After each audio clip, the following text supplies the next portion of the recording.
ذریعے حضرت علی رضی اللہ تعالیٰ خلیفہ المسلمین بن گئے، لیکن امیر معاویہ رضی اللہ تعالیٰ شام کے اندر اور اس طرف کے جو ساحلی علاقے ہیں وہاں پر امیر معاویہ کی حکومت قائم ہوئی. دو حکومتیں مسلمانوں کی بیک وقت چلتی رہی، تقریباً 5 ساڑھے 5 سال یہ حکومت چلی. اس کے بعد حضرت علی رضی اللہ تعالیٰ نے جب شہید ہو گئے، ان کے بیٹے حضرت حسن رضی اللہ تعالیٰ کے ہاتھ پر لوگوں نے بیعت کر دی. حضرت حسن رضی اللہ تعالیٰ نے تقریباً 5 ساڑھے 5 ماہ کے دوران خلیفہ رہے. اس کے بعد حضرت حسن رضی اللہ تعالیٰ نے حضرت امیر معاویہ رضی اللہ تعالیٰ کے ہاتھ پر بیعت کر دی. اب پوری امت مسلمہ کا خلیفہ امیر معاویہ رضی اللہ تعالیٰ بن گئے. حضرت حسن خود دستبردار ہو گئے کہ مجھے نہیں خلافت چاہیے، تم سنبھالو، امت کے اندر صلح ہونی چاہیے. بہرحال اس کے بعد 20 سال تک امیر معاویہ رضی اللہ تعالیٰ خلیفۃ المسلمین تھے. یہ چھوٹا سا شمالی سا خاکہ ہے. اس دوران حضرت علی رضی اللہ تعالیٰ اور حضرت امیر معاویہ کے درمیان جب یہ اختلافات پیدا ہوئے، ان 5 سالوں کے اندر ایک تو لڑائیاں بہت زیادہ ہوئی، آپس میں خانہ جنگی ہوئی.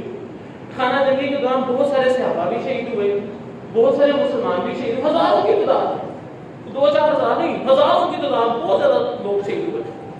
اچھا، اس کے بعد اتنی زیادہ آپس میں خانہ جنگی کی وجہ سے کمزوری ہو گئی کہ جو روم کا بادشاہ تھا، جو پیدل میں مسلمانوں سے شکست کھا رہا تھا، وہ اپنی فوجیں لے کر مسلمانوں کے بارڈر پر آ گیا. جسے بھی امیر معاویہ رضی اللہ تعالیٰ نے دھمکیاں اس کا طریقہ تو واپس چلا گیا. بہرحال مسلمانوں کی طاقت کوئی ڈرتا ہے کہ سامنے نہیں آتا تھا. لیکن ان 5 سالوں کے اندر کوئی ایک بھی علاقہ مسلمان فتح نہیں کر سکے، کوئی ایک بھی گاؤں میں فتح نہیں کیا، کیونکہ حضرت امیر معاویہ حضرت علی رضی اللہ تعالیٰ نے اپنے اندر کے فتنوں کے ساتھ ہی الجھے رہے. 5 ساڑھے 5 سال اتنا فتنوں میں کوفے والوں نے حضرت علی کو الجھایا کہ حضرت علی رضی اللہ تعالیٰ نے کہتے تھے کہ میں دیکھ رہا ہوں کہ میں تم لوگوں سے تنگ آ چکا ہوں اور میں تم لوگوں کو پسند نہیں کرتا، تم مجھ سے تنگ آ گئے اور مجھے پسند نہیں کرتے. کوفے والوں کے حوالے سے حضرت علی رضی اللہ تعالیٰ کا بیان. بہرحال مختصر یہ کہ یہ چونکہ جنگیں ہوئی، بہت سارے لوگ شہید ہوئے، تو حضرت امیر معاویہ رضی اللہ تعالیٰ عنہ سے پہلے حضرت حسن رضی اللہ تعالیٰ عنہ فوت ہو گئے. جب یہ فوت ہوئے نا، اس کے بعد اب یہ مسئلہ کھڑا ہو گیا کہ حضرت امیر معاویہ کے بعد خلیفہ کون بنے گا، کیونکہ پہلے صحابہ میں یہ مشہور تھا کہ حضرت حسن نے چونکہ اپنی خلافت سے دستبرداری کر کے ان کو خلیفہ بنایا ہے، تو جب امیر معاویہ فوت ہوں گے تو حضرت حسن کو خلیفہ بنا دیں گے. لیکن حضرت حسن رضی اللہ تعالیٰ عنہ پہلے فوت ہو گئے. اب اس کے بعد حضرت امیر معاویہ رضی اللہ تعالیٰ عنہ کے لیے مسئلہ تھا کہ ولی عہد کسے بنایا جائے. بہرحال حضرت عمر بن عاص رضی اللہ تعالیٰ عنہ صحابی نے آ کر حضرت امیر معاویہ کو یہ مشورہ دیا کہ آپ ایسا کریں، اپنے بیٹے یزید کو ولی عہد بنا دیں، کیونکہ مجھے اس بات کا ڈر ہے کہ ایسا نہ ہو کہ مسلمان بعد میں دوبارہ الجھ پڑے، پھر لڑائیاں ہوں اور لڑائیوں کی شکل میں پھر مسلمانوں کا خون بہے. اسی لیے بہتر ہے کہ آپ اپنے دور حکومت میں خود ہی اپنے لیے کوئی ولی عہد نامزد کر دیں اور اپنے بیٹے کو نامزد کر دیں. اس کی وجہ عمر بن عاص رضی اللہ تعالیٰ عنہ نے یہ بیان کی کہ شام ایک بہت بڑا علاقہ ہے، اس کی فوج بھی بڑی زیادہ منظم اور مستحکم فوج ہے اور بڑے خوش باش مسلمانوں کی مضبوط حکومت بھی ہے. تو بات یہ کہ اگر ہم کسی اور کو خلیفہ بنائیں گے تو شام کے لوگ یہ کسی اور کو قبول نہیں کریں گے، تو بہتر ہے کہ آپ یہیں سے یزید پہ بنا دیں تاکہ باقی لوگ جو ہیں وہ بھی قبول کر لیں گے، تو اس طرح معاملہ خطرے کا ٹل جائے گا. بہرحال ٹھیک بھی ہو سکتا ہے یا غلط بھی ہو سکتا ہے، یہ بات ذہن میں رہے، یہ کوئی شرعی مسئلہ نہیں ہے، یہ ایک واقعہ ہے، ایک سیاست ہے، کیسے لے کر چلنا ہے، کیسے ملک سنبھالنا ہے. دین مکمل ہو چکا ہے. ان ساری باتوں میں یہ بات ہمیشہ سے ذہن میں رکھیے گا. آج کا پورا واقعہ صرف ایک ضرورت کے تحت میں سمجھا رہا ہوں، تاکہ بجائے اس کے کہ آپ لوگوں سے غلط سنیں، میں آپ کو صحیح بات بتا دیتا ہوں. باقی باتیں کے بعد میں باقی رہ گئی بات اسلام کے چیزوں سے تعلق نہیں، چیزوں کو بعد میں ذکر کرتے ہیں. مختصر یہ کہ یزید کو ولی عہد بنا کے حضرت امیر معاویہ رضی اللہ عنہ فوت ہو گئے. اب یزید نے لوگوں سے کہا، جب وہ خلیفہ بن گیا، امیر المومنین بادشاہ بن گیا، کہتے جو مرضی لفظ استعمال کر لیں، مجھے اس چیز سے کوئی کنسرن نہیں ہے. بہرحال یزید نے لوگوں سے کہا کہ میرے نام کی بیعت لیں. اب مکے کے اندر، مدینے کے اندر ولید جو یزید کا چچا زاد تک بھائی تھا، اس نے بیعت لینا شروع کی یزید کے نام کی اور لوگوں کو بتایا کہ امیر معاویہ رضی اللہ تعالیٰ فوت ہو گئے، اب یزید کے نام کی میرے ہاتھ پر بیعت ہے. اسے بادشاہ بنا دیا گیا. لوگوں نے بیعت کی. کچھ لوگوں نے اختلاف بھی کیا ہوگا. حضرت حسین رضی اللہ تعالیٰ عنہ، حضرت زبیر رضی اللہ تعالیٰ عنہ، یہ وہ صحابہ کرام ہیں جنہوں نے حضرت ولید کے ہاتھ پر بیعت نہیں کی یزید کے نام کی. کہ ہم نے بیعت نہیں کرنی، اس کا حق نہیں بنتا، جب اتنے معزز لوگ موجود ہیں تو اس کا حق ہی نہیں بنتا کہ وہ خلیفہ بنے۔ ان کا یہ اپنا موقف تھا۔ بہرحال ان ساری چیزوں کو سمجھنے کے لیے ایک بات ذہن میں رکھیے گا کہ ایک ساری سیاست ہو رہی ہے۔ سیاست کو آپ نے کیسے سمجھنا ہے، آپ کا نقطہ نظر، میں صرف آپ کو واقعہ بتاؤں۔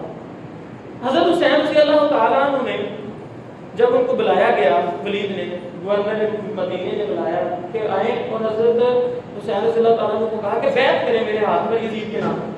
انہوں نے کہا مجھے بھی سوچنے کا موقع دو، اتنی جلدی کس بات کی ہے، مہلت دیکھ کے بھی بات کرتے ہیں۔ انہوں نے کہا ٹھیک ہے، اس نے کوئی سختی نہیں کی، کیونکہ یہ بات ذہن میں رہے کہ حضرت حسین رضی اللہ تعالیٰ عنہ رسول اللہ صلی اللہ علیہ وسلم کے نواسے بھی تھے، اور ان کی شکل و صورت بہت زیادہ رسول اللہ سے ملتی بھی تھی، بہت زیادہ شکل و صورت ان کی ملتی تھی، تو سب ان کی بہت عزت اور عظمت اور بڑی قدر کیا کرتے۔ متفقہ طور پر یہ صحابہ کرام میں سب سے افضل سمجھے جاتے ہیں۔ بہرحال کوئی سختی نہیں کی۔ حضرت حسین رضی اللہ تعالیٰ عنہ نے اگلے دن مہلت پانے کے بعد مدینہ چھوڑ دیا اور مکے چلے گئے۔ مکے میں 3 سے 4 ماہ وہاں پر اسٹے کیا۔ وہاں پر بھی 2-3 دفعہ گورنر نے بلایا کہ بیعت کر لیں، لیکن انہوں نے بیعت نہیں کی، لیکن ان پر اس دوران سختی بھی نہیں کی گئی۔ جب کوفے کے لوگوں کو اس بات کا پتہ چلا کہ حضرت حسین رضی اللہ تعالیٰ عنہ نے یزید کے نام کی بیعت نہیں کی اور مکہ چھوڑ مدینہ چھوڑ کر مکے چلے گئے ہیں، انہوں نے خط لکھنا شروع کر دیا کہ ہم آپ سے بڑی محبت کرتے ہیں، آپ ہمارے پاس آ جائیں۔ ہم نے جو گورنر یزید ہے اس کے پیچھے جمعہ پڑھنا بھی چھوڑ دیا ہے، ہم آپ سے بڑی محبت کرتے ہیں، آپ ہمارے پاس آ جائیں، ہم آپ کی بیعت کر کے آپ کو خلیفہ بنانا چاہتے ہیں۔ حضرت حسین رضی اللہ تعالیٰ عنہ کے پاس یہ خط اتنے زیادہ ہے، ایک روایت کے مطابق 11,000 اور ایک روایت کے مطابق 20,000، چونکہ تاریخی روایات ہے تو تاریخی روایات مختلف بھی ہو سکتی ہیں، اور تاریخ کے اندر کیونکہ قرآن و حدیث تو ہے نہیں کہ اتنی زیادہ چھان بین کر کے صحیح صحیح کیا جا سکے۔ بہرحال مختصر یہ کہ بہت زیادہ خطوط آئے۔ حضرت حسین رضی اللہ تعالیٰ عنہ نے اپنے بھائی مسلم بن عقیل کو بھیجا کہ جاؤ، سگے بھائی نہیں تھے، چچا صاحب بھائی تھے، بھیجا کہ جاؤ جا کے پتہ کرو کہ کوفے کے حالات کیسے ہیں، جیسا خطوں میں لکھا جا رہا ہے ویسا ہی ہے یا حقیقت میں وہاں پہ یہ کچھ ہو رہا ہے۔ مسلم بن عقیل گئے، وہاں پر جا کے لوگوں سے خفیہ بیعت لینا چاہیے۔ ایک ہی دن میں ایک روایت میں 10,000 اور ایک روایت میں 30,000 آتا ہے، دونوں روایت البدایہ والنہایہ کے اندر موجود ہیں۔ تو امام طبری نے بھی اپنی تاریخ طبری میں یہ بات ذکر کی ہے کہ انہوں نے بیعت کر کے ایک ہی دن میں 30,000 لوگوں نے۔ بہرحال جب یہ بیعت ہو گئی، مسلم بن عقیل نے حضرت حسین رضی اللہ تعالیٰ عنہ کو خط لکھا کہ حالات بہت اچھے ہیں، اگر آپ آنا چاہتے ہیں تو آ جائیں۔ حضرت حسین رضی اللہ تعالیٰ عنہ چل پڑے مکے سے کوفے کی طرف۔ اب جب مکے سے نکلنے لگے ہیں نا، صحابہ کرام کو پتہ چل گیا کہ حضرت حسین ادھر جانے کا ارادہ کر رہے ہیں۔ حضرت عبداللہ بن عمر رضی اللہ تعالیٰ عنہ ایک دن اور ایک رات کا سفر کر کے حضرت حسین کے پاس پہنچے اور آ کر کہا کہ اے حسین مکہ چھوڑ کر نہ جاؤ، آپ کو اچھی طرح پتہ ہے کہ یہ کوفے کے لوگ بڑے بے وفا ہیں، انہوں نے تیرے باپ کے ساتھ بھی بے وفائی کی اور اینڈ میں ان کو شہید کر دیا، تیرے بھائی حسن کے ساتھ بھی بے وفائی کی، یہ وفادار نہیں ہے، تو نہ جائے ان کے ساتھ، مجھے وفاداری کی بالکل امید نہیں ہے تو ان کے پاس نہ جائے۔ بہرحال حضرت حسین رضی اللہ عنہ کہنے لگے کہ اللہ سے محبت کرتا ہے، مجھے پتہ ہے، لیکن میں نے ارادہ کر لیا، میں جانا چاہتا ہوں۔ حضرت عبداللہ بن عمر نے کافی سمجھایا لیکن نہیں مانتے۔ پھر عبداللہ بن عباس رضی اللہ تعالیٰ عنہ آ گئے۔ یہ وہ صحابہ کرام ہیں جو متفقہ طور پر صحابہ کرام میں بڑے ہی افضل ہیں، بہت ہی زیادہ افضل ہیں۔ بہرحال حضرت عبداللہ بن عباس رضی اللہ تعالیٰ عنہ یہ آئے، انہوں نے آ کے حضرت حسین رضی اللہ تعالیٰ عنہ کو سمجھایا اور یہاں تک کہا کہ اگر میں اپنے آپ کو آپ کے اونٹ کے آگے لٹا دوں اور آپ کا اونٹ مجھے کچل دے اور میں مر جاؤں اور اس دکھ کی وجہ سے آپ جانے کا ارادہ کینسل کر دیں تو میں یہ بھی کرنے کو تیار ہوں۔ آپ بہت معزز ہیں، آپ اللہ کے نبی کے نواسے ہیں، آپ کو ہم نہیں جانے دیں گے۔ حضرت حسین رضی اللہ تعالیٰ عنہ نے عبداللہ بن عباس سے کہا کہ آپ مجھ سے بڑی محبت کرتے ہیں، میں سمجھتا ہوں لیکن میں نے ارادہ کر دیا، مجھے پلیز نہ روکیں۔ بہرحال اور بھی بہت سارے صحابہ کرام نے منع کیا۔ اسی طرح ایک صحابی نے گورنر مکہ کے پاس گیا، جا کے کہا کہ مجھے امان نامہ لکھ دو کہ آپ کو کچھ نہیں کہیں گے، آپ کا اتفاق بنے گا، نہ بھی بیعت کریں، مکے میں موجود ہیں، کوئی مسئلہ نہیں۔ بہرحال اس نے وہ بھی لکھ دیا۔ حضرت حسین رضی اللہ تعالیٰ عنہ بہت سارے صحابہ کرام کے روکنے کے باوجود اپنے گھر کے لوگوں کو لے کر کوفے کی طرف چل پڑے۔ اب یہاں پر بہت ساری باتیں ہیں۔ اگر یہ حق اور باطل کی جنگ ہوتی جیسے کہا جاتا ہے تو پھر حضرت حسین رضی اللہ تعالیٰ عنہ 8 ذوالحجہ کو نکل رہے ہیں مکے سے۔ 8 ذوالحجہ یہ حج کے شروع ہونے کے دن ہے، پوری دنیا سے حاجی اکٹھے ہو کے مکے میں آئے ہوتے ہیں۔ تو حضرت حسین رضی اللہ تعالیٰ عنہ اگر اس کو حق اور باطل کی جنگ سمجھتے تو اعلان کرتے ہیں نا مکے میں کہ لوگوں تم حج کر رہے ہو، چھوڑو حج، کوئی اسلام لٹ رہا ہے، یزید فاسق و فاجر حکومت میں آ گیا، چلو آؤ مل کر اس کا مقابلہ کریں۔ لیکن حضرت حسین رضی اللہ تعالیٰ نے ایسا کچھ نہیں کیا، صرف اپنے گھر کے لوگوں کو اور قریبی لوگوں کو لے کر، بعض روایات میں 70 بعض 72 بعض میں 110 بعض میں 150، اس سے زیادہ لوگ نہیں، جتنی بھی طریقی روایات ہیں ان میں 150 سے زیادہ لوگ نہیں، کسی میں 40-50 بھی کاؤنٹ ہوئے ہیں۔ بہرحال یہ حضرت حسین رضی اللہ تعالیٰ عنہ نکل پڑے خود ہی اپنے گھر والوں کو لے کر۔ اب یہاں پر کچھ لوگ یہ کہتے ہیں کہ حضرت حسین بغاوت کرنے جا رہے ہیں، یہ بھی بات غلط ہے۔ اگر حضرت حسین بغاوت کے نیت سے نکلے ہوتے تو حضرت حسین رضی اللہ تعالیٰ وہاں پر بھی اعلان کرتے، لوگوں کو بھی تیار کرتے، اسلحہ بھی ساتھ لیتے اور اپنی بیوی کو اپنے بچوں کو نہ لے کر جاتے۔ میں نے اگر جنگ کرنے جانا تو اس میں میری بیوی بچوں کا کیا کام ہے؟ اس میں تو نوجوانوں کا کام ہے نا، میں ان کو لے کر جاؤں۔ بہرحال مختصر یہ حضرت حسین چل پڑے ہیں۔ اب اس طرح سمجھے وہ کونے میں سمجھے وہ مکہ ہے، یہ جو اس کونے میں وہ شام ہے، اور یہ جو جگہ ہے نا یہ سمجھے کوفہ ہے، یہ اس طرح ٹرائینگل سے بن جاتی ہے۔ وہاں سے حضرت حسین رضی اللہ تعالیٰ عنہ چل پڑے ہیں مکے سے آ رہے ہیں۔ جب رستے میں آیا پتہ چلا کہ مسلم بن عقیل جو ہیں ان کو شہید کر دیا گیا۔ حضرت حسین رضی اللہ تعالیٰ عنہ نے سوچا کہ واپس چلتے ہیں، لوگ بھائی بے وفا مجھے ساتھ نے کہا تھا، لیکن یہاں پر مسلم بن عقیل کے بھائیوں نے یہ بات کی کہ ہمارا بھائی شہید ہو گیا، آپ حضرت حسین آپ جانا چاہتے ہیں جائیں، ہم تو اپنے بھائی کا بدلہ لے کر ہی رہیں گے، چاہے مر جائیں ورنہ بدلہ لے کر رہیں گے۔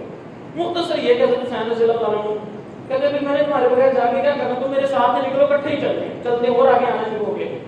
پھر رستے میں ایک شاعر ملا، اس نے شاعر نے بتایا کہ حالات اس طرح کے ہیں کہ عبید اللہ بن زیاد، اب یہاں پہ ہوا یہ یزید کو جو اس کا گورنر تھا نعمان بن بشیر، یہ کوفے کا گورنر تھا، نعمان بن بشیر کو اس کے ساتھیوں نے بتایا کہ کوفے میں بیعت ہو رہی ہے، مسلم بن عقیل حضرت حسین کے نام کی بیعت لے رہے ہیں اور بہت زیادہ جم بیٹھا اور مجمع ان کے ارد گرد لگا ہوا، تو آپ اس کو کیوں نہیں روک رہے، اس طرح تو کوفہ ہمارے ہاتھ سے نکل جائے گا۔ تو نعمان بن بشیر کہنے لگے کہ نہیں، میں اس معاملے میں سختی کا قائل نہیں ہوں، ٹھیک ہے جب کوئی معاملہ باہر نکل کے لوگ بغاوت کریں گے تو پھر میں دیکھوں گا کیا کرنا ہے۔ اس آدمی نے خط لکھ دیا یزید کو کہ یہ حالات ہے اور نعمان بن بشیر بڑی نرمی کا عمل کر رہے ہیں۔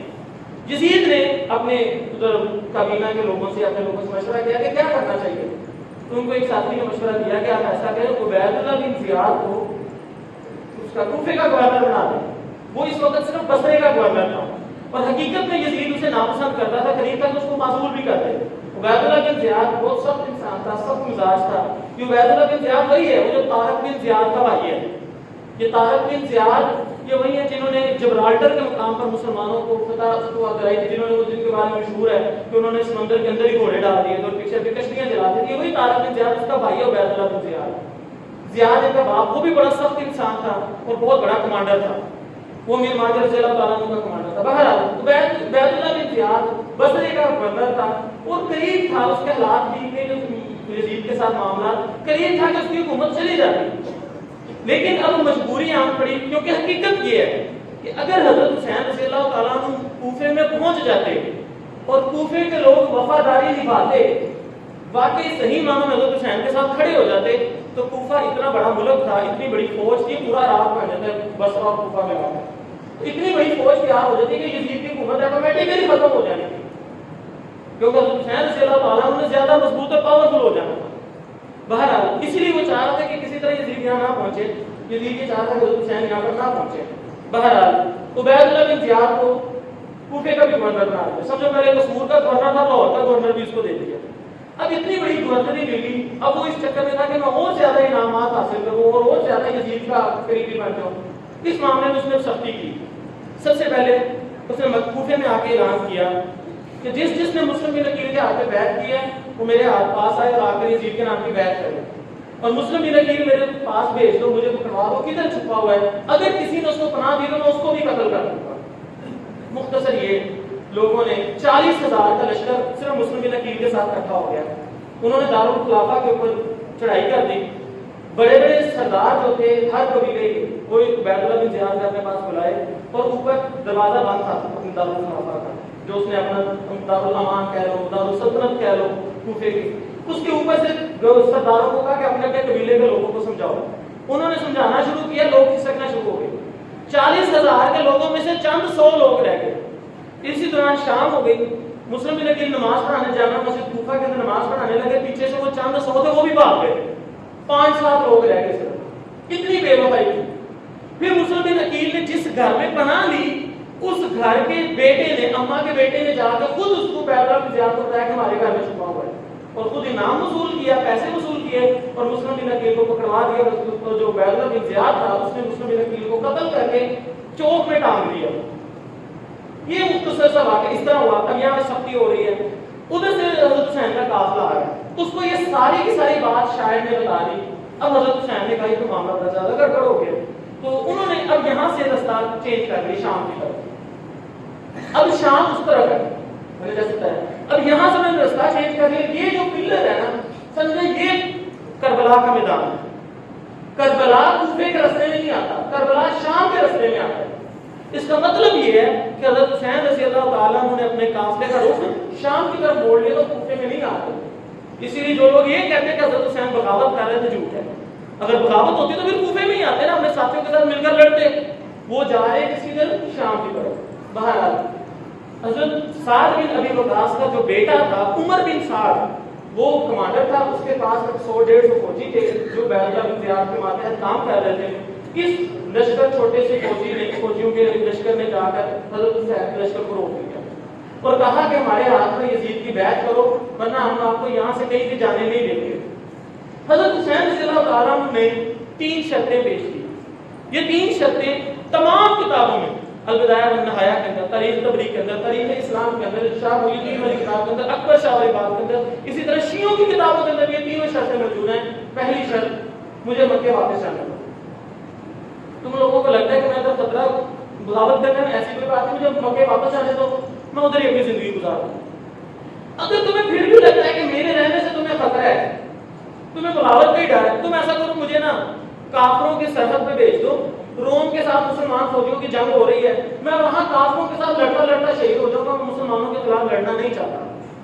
یہ دوسری شرط. تیسری شرط یہ ہے, آپ مجھے امیر المومنین یزید کے پاس بھیج دو, میں اپنا ہاتھ اس کے ہاتھ میں دے دوں گا اور اپنا معاملہ اس کے ساتھ خود ہی طے کر دوں گا, مجھے جانے دو. یہ 3 شرطیں, مکے واپس جانے دو, یا کفار کے ساتھ لڑنے کے لیے سرحد پہ بھیج دو, یا امیر المومنین یزید کے پاس بھیج دو. البدایہ والنہایہ کے اندر یہ الفاظ موجود ہیں, انہوں نے یزید کے لیے امیر المومنین کا لفظ استعمال کیا.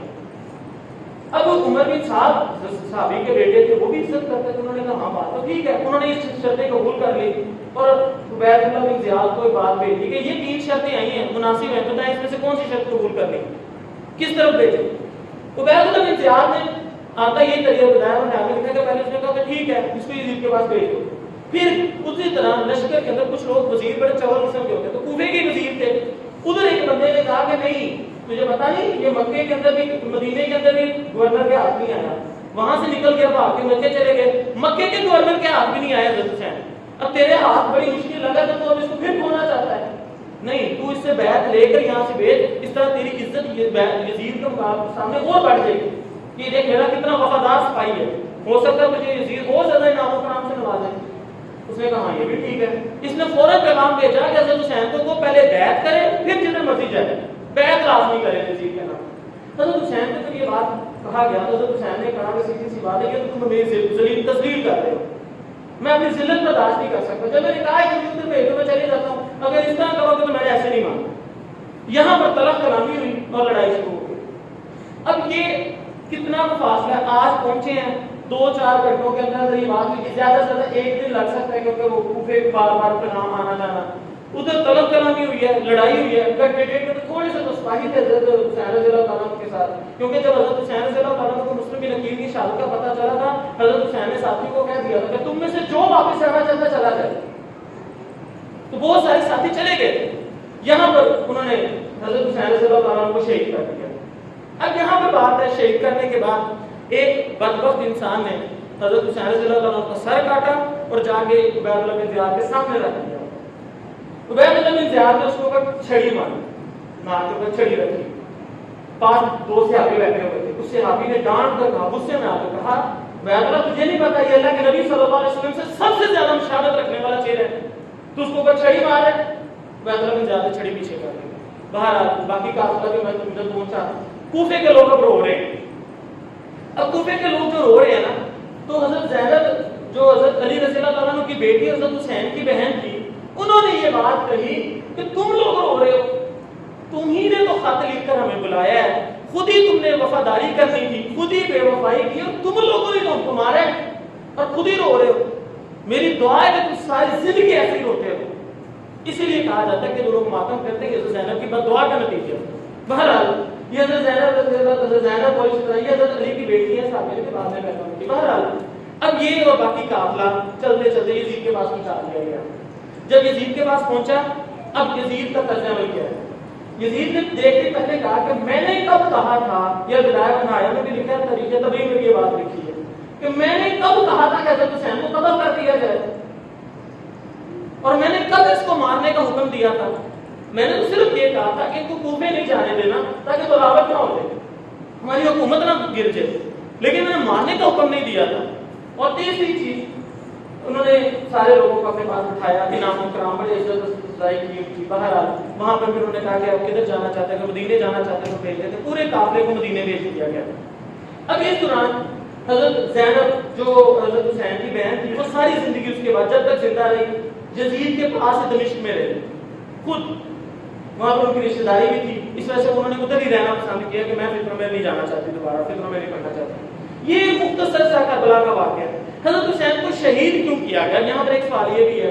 جب انہوں نے شرطیں بھی مان لی تھی تو یہ شہید کرنے کا تک نہیں بنتا تھا. میرے بھائیو یہاں پر ایک بات ذہن رکھیں, یہ کوفے کے جو لوگ ہیں ان کے خط تھے حضرت حسین کے پاس. اگر حضرت حسین مکہ میں چلے جاتے یا یزید کے پاس چلے جاتے, یہ خط یزید کو مل جانے تھے, اور یہ پتہ چل جانا تھا کہ کون کون ہمارے ملک میں بغاوت کرنا چاہتا ہے, اور ان کو اس بات کا ڈر تھا کہ ہمیں قتل کر دیا جائے. اس چکر میں انہوں نے اپنے آپ کو بچانے کے لیے رسول اللہ صلی اللہ علیہ وسلم کے نواسے کو شہید کیا, اور یہ شہید بھی انہوں نے کیا ہے. حضرت عبداللہ بن عمر رضی اللہ تعالیٰ عنہ کو حج کر رہے تھے, ایک کوفی نے آ کر یہ پوچھا, کوفے کے رہنے والے نے, کہ احرام کی حالت میں مکھی مارنا جائز ہے. تو حضرت عبداللہ بن عمر رضی اللہ تعالیٰ عنہ غصے میں آ گیا, تھا کتنے بدبخت لوگ ہو, نواسہ رسول کو مارتے وقت تمہیں حیا نہیں آئی, اب تم مکھی کے مارنے سے بڑا ڈر رہے ہو. تو عبداللہ بن عمر کا بھی یہی موقف تھا کہ یہ کو کوفے کے لوگوں نے مارا ہے. بہرحال حضرت زینب صاحب اس کے بعد زندہ رہی, جن کے سامنے یہ سارا واقعہ پیش ہوا. امام زین العابدین یہ کمزور تھے, بچے تھے, یہ جنگ کے اندر شریک نہیں ہوئے, بیمار تھے, اس سے بچ گئے, جو باہر نکلا وہ شہید ہوا. امام زین العابدین 40 سال زندہ رہے. اس کے بعد ان 40 سالوں میں انہوں نے کبھی کسی کو قصوروار ٹھہرایا یزید کو یا اس کی حکومت کو. تو بھائیو مختصر یہ واقعہ ہے. اب رہ گئی بات, جو بندہ بھی حضرت حسین رضی اللہ تعالیٰ عنہ کے قتل میں ملوث تھا, یا قتل کرنا چاہتا تھا, یا اس کو حضرت حسین کا قتل پسند تھا, اللہ کی بھی اس پر لعنت ہو, فرشتوں کی بھی لعنت ہو, سارے انسانوں کی لعنت ہو. اگر یزید بھی اس میں شامل تھا تو اس پر بھی لعنت. ہمیں اس چیز سے کوئی کنسرن نہیں ہے. میں نے ایک واقعہ بتایا, یہ اتنا سا واقعہ جو تمام کتابوں میں موجود ہے, اور یہ تقریباً سمجھو متفق علیہ واقعہ ہے. اس کے اندر باقی جتنی بھی باتیں ہیں, ایسے ہوا, ایسے 10 دن بند کیا, ایسے, یہ ساری جھوٹ ہے. اب وقت نہیں ہے, ٹائم ختم ہو گیا, ورنہ میں آپ کو دلائل دیتا کہ کیسے جھوٹ ہے. حضرت حسین رضی اللہ تعالیٰ عنہ میدان کربلا میں 10 دن پہلے پہنچ ہی نہیں سکتے. جتنا لمبا یہ فاصلہ ہے پہنچ سکتے ہی نہیں ہے. 2-3 گھنٹے, یہ زیادہ سے زیادہ 1 دن کا سٹے آیا کربلا میں. باہر آدھی اللہ باتیں لمبی ہو جائیں گی. آپ کے ذہن میں بہت سارے سوالات آئے ہوں گے. اب جمعے کے بعد بیٹھیں, اپنے اس علم کی تشخیص کو دور, اپنے علم کی کمی کو دور کریں, محرومی کو دور کریں, اور اپنے سوالات کا جواب پائیں, تاکہ آپ ان لوگوں کا رد کر سکیں جو فتنہ پھیلانا چاہتے ہیں.